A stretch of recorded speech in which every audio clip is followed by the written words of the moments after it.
Hey there, welcome to the Jewish Adulting Podcast. Thank you for joining me today on your adulting journey. Before we get started, can you do me a quick favor?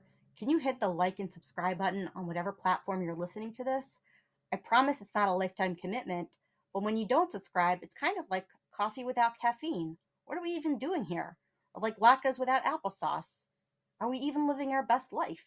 When you subscribe, you not only give me warm, fuzzy feelings, but you're also helping me bring amazing guests who rely on subscriber counts to know whether joining me is a worthy endeavor. More subscribers mean more epic conversations for you. And hey, if you're feeling extra generous, you can also show your support by becoming a monthly supporter at buymeacoffee.com/Jewish Adulting. Whether it's $1, $5, $10, or even $20, every little bit helps make this podcast rolling. Of course, if you're sitting on a cool million or even looking to sponsor the show, reach out to me at jewishadulting@gmail.com. Also, I'm always looking out for engaging, thoughtful, passionate guests to join me. So if you want to nominate someone or want to come on the podcast yourself, reach out. Let's make a podcast shidduch. This is Rabbi Ben-Zion Schaefer of the Shmooze.com. Jewish adulting is about shining a light on parts of ourselves in order to do Avodas Hashem with all the tools and resources at our disposal. It is an honor and a privilege to have every day to further refine our character and grow closer to Hashem. Take advantage of these opportunities before it's too late. Hello, everybody. This is Chadva Rose, your host for the Jewish Adulting Podcast. Today, I have Rabbi Shraga Freedman, who is the founder of the Living Kiddush Hashem Foundation. He's also the author of a number of books of Sfarim. I will be including his information for the website and for where you can find his books about Living Kiddush Hashem in the podcast notes. Rabbi Freedman is also a social worker. And thank you so much for being with us tonight. Thank you for having me. Great. So tell us a little bit about yourself and tell me, obviously the name of the, I did not bury the lead. You have a foundation called the Living Kiddush Hashem organization. And so obviously that is of interest to you. So tell me about yourself and tell me how you got to this being something that you became passionate about. Sure. So I grew up in Cleveland, went to the mainstream yeshivas.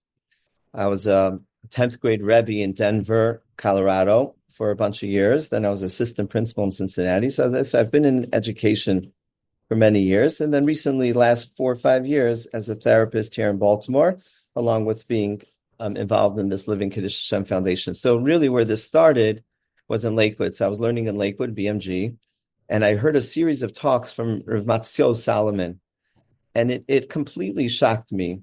Somehow I missed it. And the point that really hit me hard was when he quoted Rabbeinu Yonah. Rabbeinu Yonah says that Iker Mashe Kidshanu, the main purpose that HaKadosh Baruch Hu was Mekadesh us with all Torah and mitzvahs, and he made us into a nation, was for one purpose, is Kedei L'Kadsha, in order to Mekadesh Shem Shemayim. Now, so I knew that there was a mitzvah of Kiddush Hashem, but I didn't realize that it was the purpose of everything that we do, that it's the mission of the Jewish people. It was shocking to me. Like, how does this work? A lot of questions came up, and I delved into it for a number of years. How does it work? How does Kiddush Shem Shemayim come out through the Jewish people? How does all Torah mitzvahs add up to Kiddush Hashem? And why is it not happening? Like, why? I mean, there is a lot of good happening, but there's an explosion of Kedusha and Torah in the Jewish world. And Rav Matzio used to say that it should go in tandem, that the more we grow in our learning, in our Kedusha, the more Kiddush Shem Shemayim there should be. I'll give you one real memory that I had that really was very, very powerful. He said there was thousands of us in the light there in the Beis Medrash, and he said like this. He said, you go out, you come to learn, and you're racing to get to Seder on time. So you want to get that parking spot. You want to get there on time so you can put the next 4 or 5 hours in the greatest mitzvah possible, learning Torah. In those few minutes that you're driving, if you're driving aggressively, you're cutting people off, you're honking your horn. He says, don't forget where you're going. Don't forget the purpose. You have to make sure you're connecting the dots. The Torah that you're learning is in order to Mekadesh Shem Shemaim, to develop us into Bnei Torah, who are Mekadesh Hashem.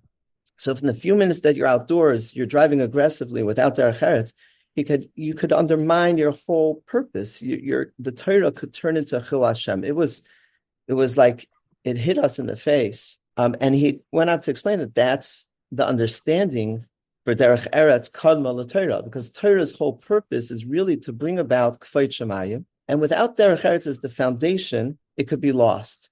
So really, it really set me down this path. I studied it, I wrote about it, and then I started teaching it to the Bachrim in Yeshiva in Denver. And I noticed the impact that it had, that there was a certain sense of purpose, sense of mission, a feeling that I can make a difference, and also a balance of Bein Adam Chaveroi and Bein Adam Malkam, which was so valuable. The emphasis on derech eretz, the sensitivity that it brought to the boys, and so from there, I developed different programs and to create the awareness that let's not forget our whole purpose, our mission. Let's not get lost in the trees. Let's make sure that we understand that the Torah mitzvahs are tools in bringing about this great Kiddush Hashem. Right. So I mean, this is something that is pretty basic and fundamental, but maybe not, a light is not shown on it as much as perhaps can be. I don't know if people really focus on that, but I do actually think that when we're talking about Kiddush Hashem, I tend to think about, being like an Or Lagayim, like that we're supposed to, be a light unto the nations, and how to do that is to be Mekadesh Shem Shemayim. So I think that there's probably a lot of times where we have it, the lessons are throughout Tanakh, and the question is bringing it to the forefront. So let's first talk about, what does it mean to be Mekadesh Shem Shemayim? What does that mean? Because that's kind of a nebulous thing to say. Yes, it's so broad, and sometimes it's difficult to define. Yeah. So what I use is Rabbi Shraga Freedman's definition. He says that being Mekadesh something is similar to being Mekadesh Kohanim. Being Mekadesh Kohanim is putting the Kohanim first, is raising the esteem of Kohanim, because Kohanim were the leaders of Klal Yisrael. And there was this mitzvah to give them the first aliyah, to do certain things that give them the status of the leaders, raise them up on the pedestal. So be mekadesh means to give chashivas, to give value, to raise the value. So to be mekadesh shem shemayim means to raise the value of HaKadosh Baruch Hu in our lives. So to kaviyachol, that to lift up, to be the Shem Shemayim Misayv Al Yadcha, in order to make HaKadosh Baruch Hu beloved in the world, to bring awareness that when people see a Yid acting in the way that he should, that it raises the esteem. So it's not only publicly, it's sin also, it's privately too, it's within himself. So every time, like the Rambam describes, when a Kiddush Shem Shemayim B'tzina, and he gives the example of Yosef HaTzadik overcoming the taiva with Eshes Potifar. So when a person overcomes a desire and overcomes his own desire and gives up on his own agenda, all the way to the point of Mesiras Nefesh, of giving up his life at times, certain cases, he is raising the esteem of HaKadosh Baruch Hu in his own eyes. He's putting Hashem first in his own life. That's Kiddush Shem Shemayim. He raised the chashivas of Hashem. He put Hashem in the front and center. So, and then when we act with the Ratzon Hashem and we follow the Torah and the mitzvahs, and we have this hanhaga of derech eretz and Bein Adam Chaver amongst others, then and people look at us and say, "Oh, this is how a Ben Torah is. This is how a Yid is. This is the Ar Lagai." It raises the esteem of HaKadosh Baruch Hu in the eyes of other people, and they see it and they're drawn closer. And so you were just Mekadesh Shem Shemayim B'far Hesia. So that's the definition. Mekadesh is raising the chashivas of Hashem within, without, within yourself, within others. Right. So when I think about what I learned about what I'm learning through this podcast is a lot of the things I learned was a very juvenile, that I was supposed to apparently ask deeper, more questions, but I'm doing it now, so better late than never. But one of the things that I associate with Kiddush Hashem is two things. One is like we're going on a school trip and you don't want to do a Chil Hashem, you want to make a Kiddush Hashem. So everyone stand in line properly and nobody, basically like when you're in public, make sure that people don't look at us and say like, oh, those Jews, they're representative of the chosen people. They're what God, this is what their Bible teaches them. Like you're supposed to to be Makadish Shem Shemaim, in the way that you act in public and make a good impression. And then the other thing that I think about is dying al Kiddush Hashem. That it's like, which those are very different. Those are two very different reference points for Kiddush Hashem, I would think. But to me, what I hear is that in many ways, what's being asked is to tamp down your natural inclination to, let's say, be, whatever it is that's going to give into your taivas, and then to bring it to a place where we're showing the importance. And I also wonder if this is still relevant today. Like, is this even still something that we can do especially in an anti-Semitic culture, where we can't really do anything right? How do we go about doing that Kiddush Hashem in today's climate? Yeah, difficult question, anti-Semitism and what's our role. And it's important to mention that it's not about proactively going out and putting up billboards, believe in God. That's not our role in Kiddush Shemayim. You mentioned the pasuk in Yeshaya of Or L'Goyim, a light unto the nations. The Netziv points out that the beginning of that pasuk is Ve'etzarcha ve'eteincha lebris am la'ar goyim. Ve'etzarcha is I gave you a certain surah, a certain shape, and that's how you're going to be Or L'Goyim. So the way we are Mekadesh Shem Shemaim is by being a authentic, true Jew, indoors and outdoors. It's by having the tzura, is reflecting the Ratzon Hashem through and through, and it'll happen automatically. I mean, there's so many stories. Let me share with you one piece that's someone just sent me email last week. Incredible letter, a heartbreaking letter, really, but it shows you how the impact just happens kind of automatically. So I'm going to read you this letter. This letter is written by a professor in Princeton University, and he starts off the letter writing that he's a atheist for many, many years. And he writes like this: "But here I am, pen trembling in my hand, my mind and soul ablaze with doubts of a different kind.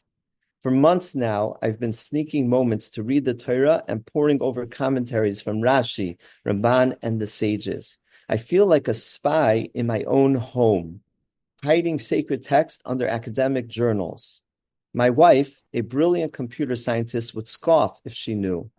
We share a life founded on shared principles of atheism. And yet, here I am. The first stirrings came unexpectedly, triggered by a student's question about ancient Jewish practices. In explaining them, I found myself intrigued with the profound resonance of the laws themselves. What began as professional curiosity evolved into something I could only describe as a longing."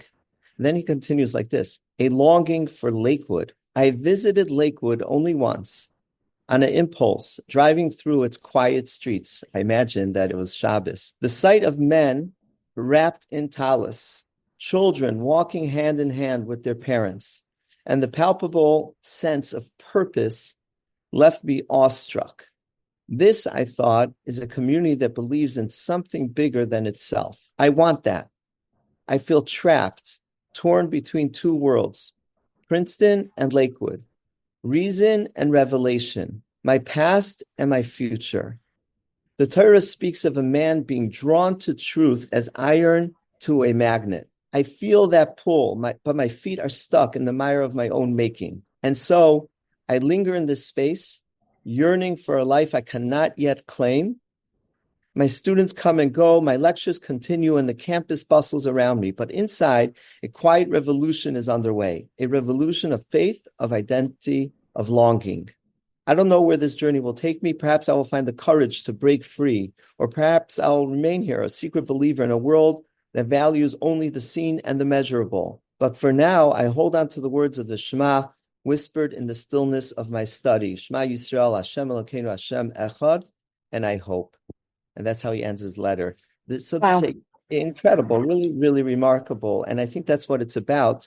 What he brings out over here is that when we bring out our neshamas with the tools that the Hashem gave us, Torah and mitzvahs, and we become these spiritual people, then people are automatically, they sense that there's something very special here, and they're drawn to it. I think this is where a little bit my therapy and this interest in Kiddush Hashem kind of overlaps a little bit. Okay. So in my therapy world, I use a modality called IFS, Internal Family System. Internal Family System is a very popular modality these days, a very powerful modality in therapy. The basic idea, I'm not going to go into detail, but the basic idea is that we're all made up of different parts, different urges, different tendencies, different pulls, different drives, different emotions. So we call them parts. There's our anxious part, our depression part, our joyful part, our critic part, all kinds of different parts, all family of parts inside each individual. The idea of this therapy is to get to understand your different parts and what drives them, and ultimately to separate from your parts, unblend, they call it, unblend from your parts, and what comes out is self. Reach your core self. They call it self. But Dick Schwartz, the founder of IFS, he says, self is the soul. In Judaism, it's called the soul. In other religions, it's called other things. It's eternal. It's a spiritual force, and it has certain qualities. The self, no matter how much a trauma a person went through in his lifetime, the self has certain qualities. They call it the 8 C's, words that start with C.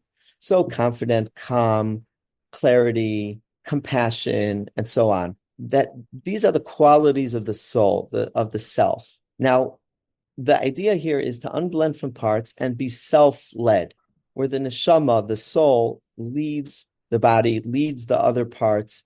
We're not pushing away emotions. We're not suppressing emotion, but we're using emotions, but we're leading the emotions. We're not being led by the emotions. The self, when we unblend from the emotions, and the self kind of gets covered up by all these parts, and parts kind of get extreme and block. But when we unblend, that is really the whole purpose of this therapy. Really, all therapy is really to get to that core, calm, confident, compassionate soul. Now, in the IFS world, the more a person interacts with his self, the therapist interacts with the client with his self, the more it brings out the self of the other person. The more experiences people have with compassionate interactions, kind interactions, the more they are touched in their self and they experience it and connect it. One of those C words, by the way, is connection. So we feel connected when we're in self. They are drawn to that, and it brings out their self, and they interact with self. And that's really, when you think about it, it hit me that, after years of working on Kiddush Shemayim and then going into the therapy world, hit me, that's really what's happening, is when we tap into our neshama through our own avodah, and we touch the Yud Gimel Midas, which is basically the same core characteristics of self: compassion, kindness, clarity, the wisdom, and the Yud Gimel Midas of Rachum, Chanun, Chesed, Emes, integrity. These are the character traits that are in our neshama. When we bring those out and interact with them with other people, then other people get a sense of the beauty. They get drawn to it, like this professor was talking about. They feel it inside, because everyone has it inside of them. So every single person has this Chelik elokal mimao, the neshama, which has the characters, has the self, which has the characters of the Yud Gimel Midas.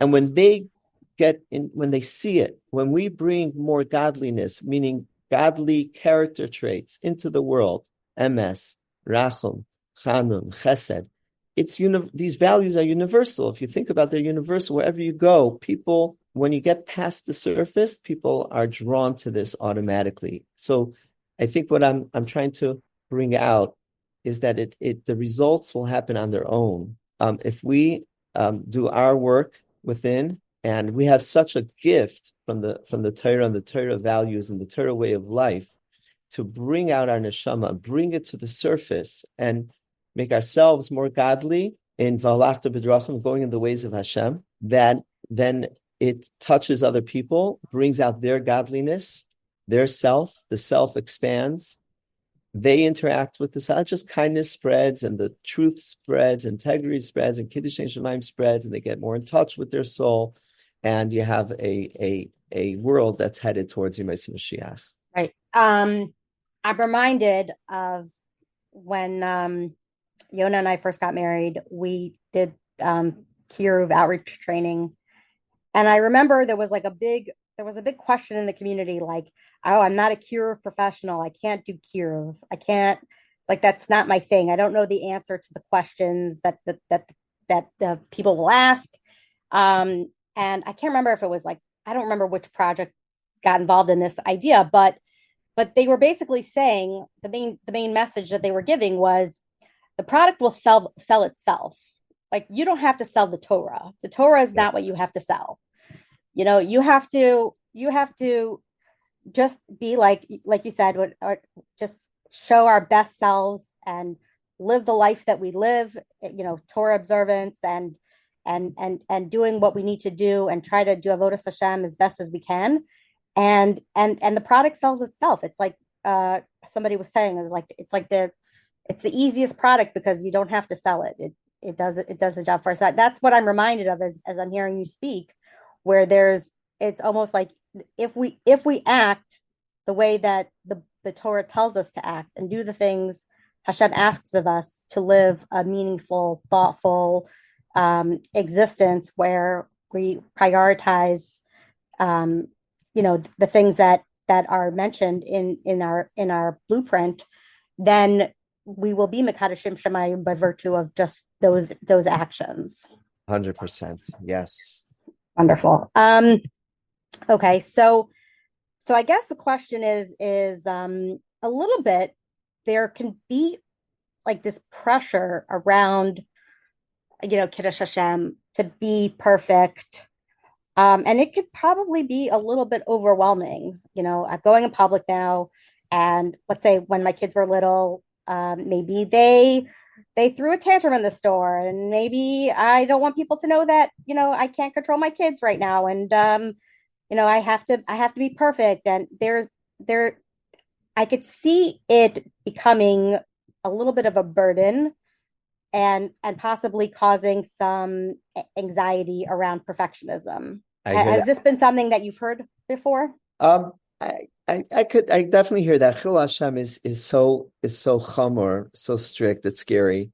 What's said about Chil Hashem, Tshuva is not mechaper, Yom Kippur is not mechaper, and only Misa is mechaper, and so that definitely could have that feel. There are ways that the Mefarshim bring down that you could do Tshuva. Kiddush Shem Shemayim is mechaper for Chil Hashem, so if one becomes more careful with Kiddush Hashem, become mechaper. But we're not perfect, and we have to give ourselves some self-compassion as well. And that's important to bring out that midah of compassion, rachum, chanun, the midah of HaKadosh Baruch Hu towards ourselves too. And the main thing is that we're being authentic. I think that there's, one of the things I found that Kiddush Shem Shemayim, this focus helps with, is becoming more balanced.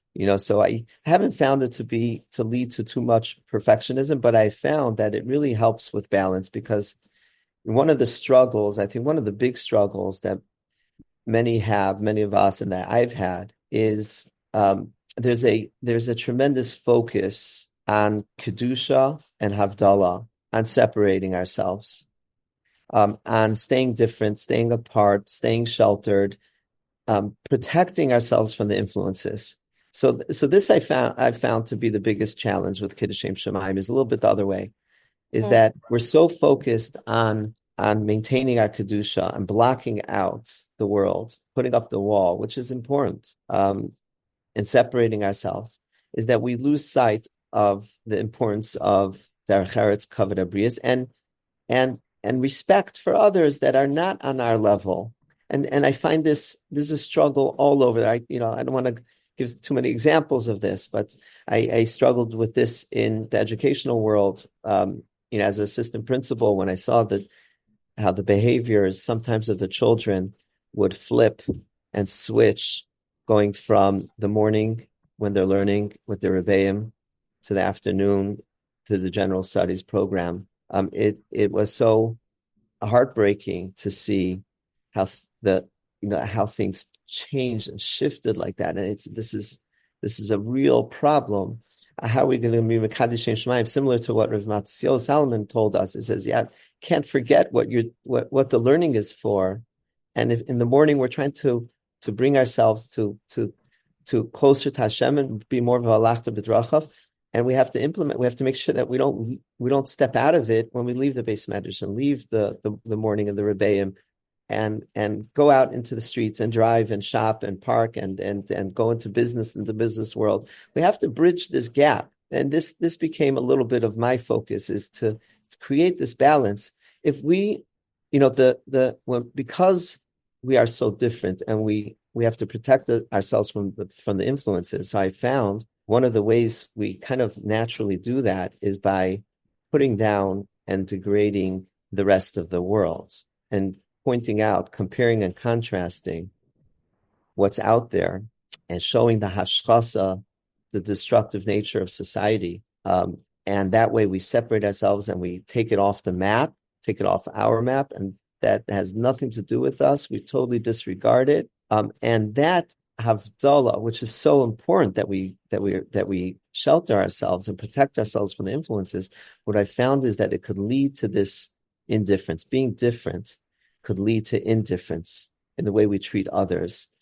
If we could remember that the reason why we're different is to actually make a difference. We're different to create that ve'etzarcha, the surah, to make sure that we reflect Hashem properly, to make sure that the neshama is shining through, so that we're a pure reflection. It basically boils down to being a reflection, a tzel melkim, being a reflection of Hashem in this world to the best of our ability. Obviously not perfect.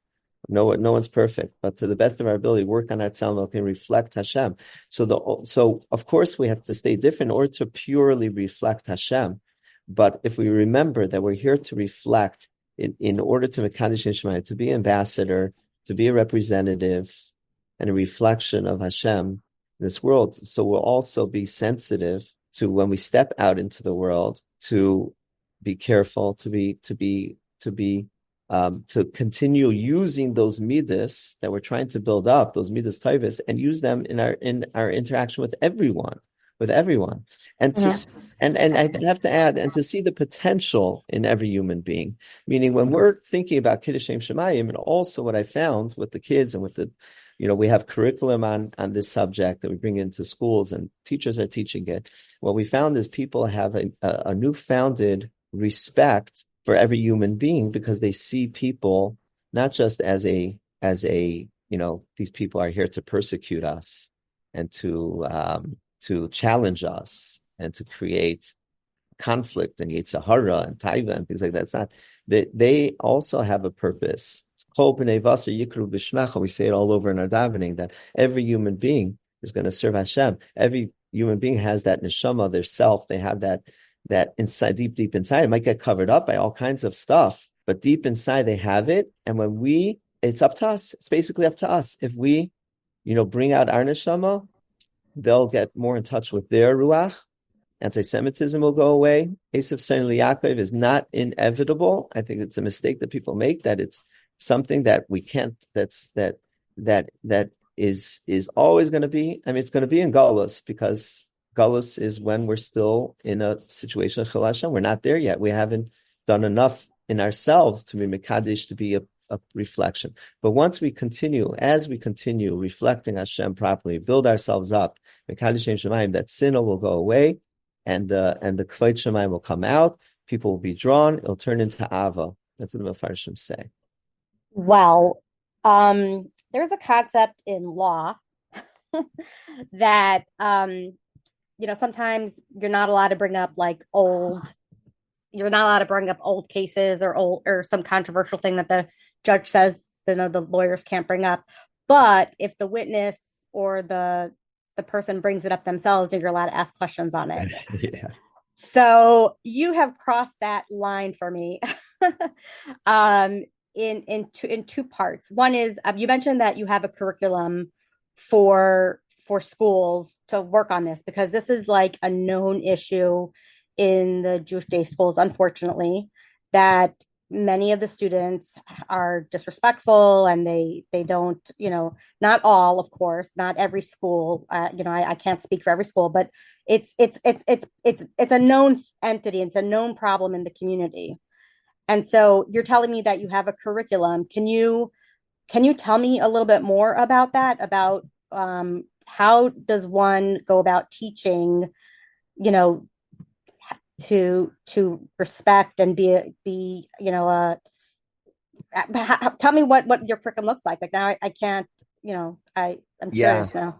It's there's a lot to talk about, but there's a certain language that could be used when we're speaking about Goyim, when we're speaking about influences, and that we really connect the dots, that we create this Kiddush Hashem mindset, what we're here for, that our Kedusha is going to be Mekadesh Shemayim.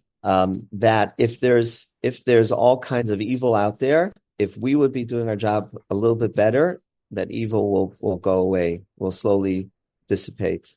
That it's up to us. If we treat people properly, that if we there's a certain that pride of being a Jew. Sometimes people feel that pride of being a Ben Torah, of being a Bas Torah, a B'nais Torah, leads again to looking down and feeling better than and all that towards others. But if we connect the pride of having the Torah and the Torah way of life to that this Torah, we're the Mekadesh Hashem, so the pride shifts. That it's not all about us. It opens up our bubble. That it's about others too. We have to start thinking about others. Others means classmates too. Within the Jewish people, we have to start thinking about other circles, within our own family, but outward too. And that's what I found was one of the big results of our curriculum in these schools has been that it opens up the kids to start thinking about others, starts thinking about how their actions make a difference, how it affects others. And I'll share with you very, very quickly a foundational piece that we kind of bring out to the schools in our curriculum. And it brings out all these points. I'll say it over quickly, but basically, we build our curriculum around this mashal. Rav Elchanan Wasserman gives an analogy to the difference between the Jewish people and the non-Jews and their relationship. And he says, Jewish people have 613 mitzvahs. Nations of the world have only 7. Why is that? He says, Jewish people are like the captains, the crew of a big ship. And their job is to drive this ship to the special destination. The ship has loads and loads of passengers. And the crew, when the crew comes onto the ship, they're given, they have the maps, they have books, there's all kinds of instruction. They have a complex job to how to get this whole ship and make this journey and get to the destination. The passengers that come onto the ship, and they have a few basic rules. Not to wreck the ship, not to fight, not to jump overboard, law and order, right? That's their role. So they have a few basic rules because they're being brought along, they're being driven to the destination. So he says that's the same thing with the Jewish people. The Jewish people have a big responsibility of bringing the whole world to this special place of Yemais Mashiach, of Kvod Shemayim, of peace, of harmony. That's the Jewish, but bring spirituality, bring ruchnias, make this world into a more godly place. That's the Jewish people. And the nations of the world will see it and will be driven by it and will come along. And he says that's the Jewish people's mission. So we take this mashal and we bring out all the different aspects of Kiddush Hashem. If you think about it, the captains and the crew, they dress differently. They have a certain, right? They don't mix in with the passengers. They don't entertain themselves the same as the passengers entertain. They're very focused. They're at the controls. They're doing their different roles on the ship to make sure that it gets to the destination. At the same time, they treat the passengers with derech eretz. They're because the passengers are part of their role. Their role, the crew's role, is not to just drive themselves to closeness to Hashem, to recognizing Hashem, to emunah in Hashem, not just to bring themselves close, and then everyone else is just here by accident or just here to give us problems. Like we're given by the boss a job to drive ourselves to the destination. Then a bunch of passengers jump on board and they're there just to create a havoc and make a mess. No, that's not the mentality. The mentality is that the boss gave us a job to drive a whole boatload of passengers, to stay focused, to stay very clear on the destination. That's another piece. Meaning, of course, if the passengers come and want to convince the crew to go in a different direction, we want to go to that island. That looks good over there. Let's go in that direction. And they try to convince the crew and the captains to steer off course. The captains have to stand strong and go in opposition to what everyone else is telling them to do, because the captain and the crew answer to the boss. And they're bringing the boat to a specific place, a specific beautiful destination that eventually the whole boatload will appreciate. But that's where Kiddush Shemayim comes in with Mesiras Nefesh, is that when we're being pulled away or there's opposition, Kiddush Shemayim says we have to stand strong in the face of opposition, even in cases where they're not impressed, even in cases where they don't understand. Right? We're reflecting what Hashem wants and going in that direction. And sometimes there's going to be pressure, and we have to stay muftal. So it really brings out the relationship. If you think about it, also the crew amongst themselves, the captains amongst themselves. There's a higher level of responsibility, Jews to Jews, in keeping everyone on board and on task and taking care of each other and all those different things. And you see the difference in the way our relationship with fellow Jews, our relationship with non-Jews, right? So there's a lot of delicate pieces over here. There's a lot of balance, but it's such a beautiful, kind of vision and mission that we had to connect with and to connect the dots and brings it all together. So we use this mashal, we built up the whole curriculum based on this mashal. It's a great way for the kids to visualize who they are, the pride of being a captain, but yet at the same time that pride doesn't turn into knocking other people, degrading other people, being mufdal, being separate, but not being indifferent, being different, but not indifferent, making a difference, and so on and so forth. Okay. I realize that you've answered a lot of my questions, and then you've also opened up a ton more questions for me. So I guess I'm going to have to get the book out because I want to respect your time, and I do appreciate the time that you've given me. We're going to put where can people purchase your book? So Living Kiddush Hashem and A Life Worth Living are available in the Sfarim store as Art Scroll. It's through Art Scroll. We have different programs. You check out our website. You can see the curriculum we have for different levels. We have for girls. We have for boys. We have some free stuff that we give out. If the readers, if the listeners email me, livingkiddushhashem@gmail.com. Living Kiddush is with 2 D's. livingkiddushhashem@gmail.com.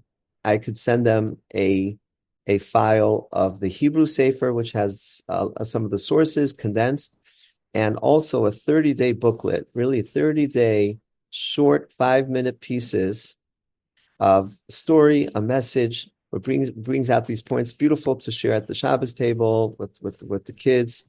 And I think people would appreciate that. And we have other programs, we have videos. We're trying to create this awareness and really keep people focused. There's so many different nice organizations out there focusing on all different kind of midas, tznius, kedusha, internet, all kinds of different things. But I feel that we need something focused on the mission, the broader mission, what connects all these different things. Make sure that, just like in any business, for the business to succeed, every person, no matter what they're doing and what they're focused on, they have to know what the mission statement is. So every Jew, I believe, no matter what they're doing, there's so many different ways to Mekadesh Shem Shemayim. Everyone has a different role in this. Every individual yid has a different role in how they're going to be Mekadesh Shem Shemayim. But everyone has to keep in mind the mission and remember what the mission statement of a Jew is. And that keeps us aligned. That makes sure that we keep aligned. It makes sure that we keep balanced. The Bein Adam L'Makam, the Bein Adam L'Chaver, the Derech Eretz, along with the Kedusha. So that's the Beautiful. hope. On the website, you'll find a lot more information. Well, I did not know about this booklet. I definitely want you to send me a copy of it. I definitely want to. I want to go through that, learn it with my kids. It sounds wonderful. I appreciate you delving into Kiddush Hashem more. It's not something that I've ever done. I don't think I've ever really looked at it with really much. I haven't really thought about it all too much. So I appreciate the conversation. It was great. Thank you so much for your time. And hopefully, I know it took us a while to get together, but it was well worth the wait. Thank you so much. Thank you so much for the opportunity. Really appreciate it. Good luck with all your endeavors. Thank you so much. Have a good night.